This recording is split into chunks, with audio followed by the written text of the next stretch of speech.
Donc je suis Christophe Esperne, je suis membre de la Quadrature du Net, et puis voilà.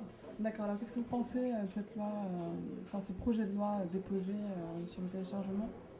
Il est il sera à la fois inefficace, il est dangereux pour les libertés, et surtout il va couper encore plus le public d'une partie des acteurs de la chaîne culturelle. Et d'ailleurs, je crois qu'il y a un certain nombre d'acteurs qui commencent à s'en rendre compte, puisqu'on a vu que la SACEM était en train de bouger sur ce sujet-là. Donc ça, c'est un bon signe. Maintenant, il faut bien qu'ils comprennent que c'est maintenant qu'il faut le faire.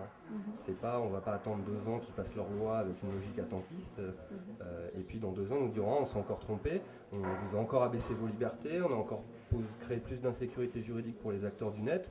Et puis on vient de se rendre compte que tout ça, ça fait 8 ans qu'on essaye, et que ça fera 10 ans à ce moment-là, et que maintenant on est OK pour revenir en arrière. Le problème c'est qu'entre-temps les gens vont utiliser des réseaux chiffrés, ils seront passés en clandestinité, et puis ils seront peut-être encore plus remontés. Le temps que la confiance se rétablisse entre le public et ces acteurs-là, ça pourra prendre un certain temps, et c'est eux qui en subissent les premiers les conséquences. Et en plus ils font le jeu de grands groupes que sont Vivendi et Orange, donc France Télécom, qui par le biais de fusion entre producteurs de contenu et fournisseurs d'accès, cherchent à recentraliser le net, à en faire un Minitel 2.0.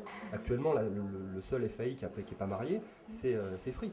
Mais sinon, les deux autres, ils vivent une logique de grands groupes où il y a un mélange entre le fournisseur d'accès et le producteur de contenu, et le risque, c'est des atteintes à la neutralité de la technique. Et quelle serait la solution?